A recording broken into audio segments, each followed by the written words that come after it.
After considerable soul-searching and discussion with my family, I've decided to ask the BC Liberal Party executive to hold a leadership convention at the earliest possible date to select a new leader of the party.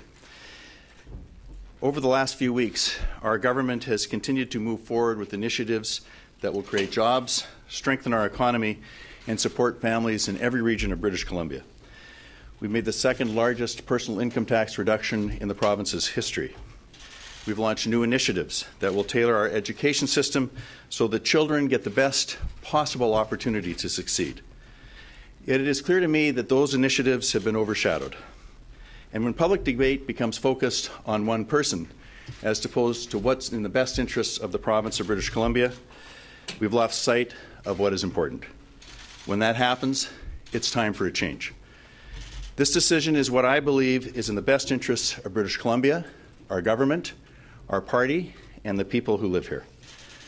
At a time like this, everyone's attention should be focused on helping our economy rebound from the global recession and move forward with an agenda that families can see is in their long-term interests. It's time for a new person to lead the province. I'm asking the party to move as quickly as possible to organize this leadership convention. I intend to assure a smooth and orderly transition. My goal is to return public attention to what is important to British Columbians, their jobs, their families, and how government can best support them. That is what the decision with regard to the HST was all about.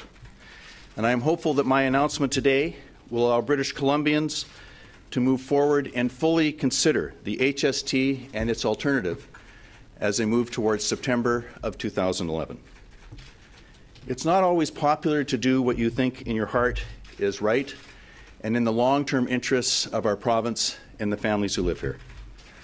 But whether it was restoring British Columbia's economic leadership, leading the way in climate action, building a new relationship with First Nations, getting our fiscal house in order, or making our taxation system one of the most competitive in North America, it was always worth the effort. And I am proud of what we've been able to accomplish together with British Columbians. I want to thank all of those who have supported me and my government through one of the most exciting and yet challenging times in our province's history. I want to thank my colleagues and those who stood for election.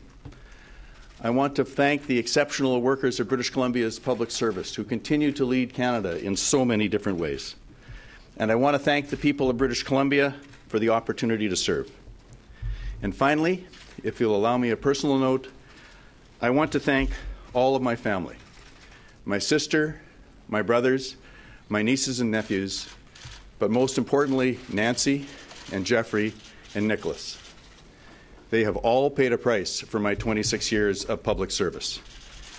Politics can be a very nasty business, and at times that nastiness spilled over into their own personal lives. For that, I am sorry. And I want to say thanks to them for their love and their support. I have always felt that public life is incredibly important.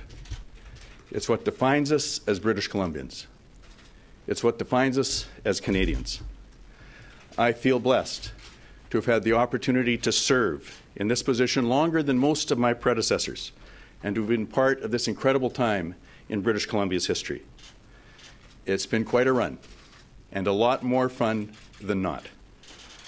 I've always been motivated by what is best for this great province and this great country. Thank you. It's been a privilege. Thank you very much.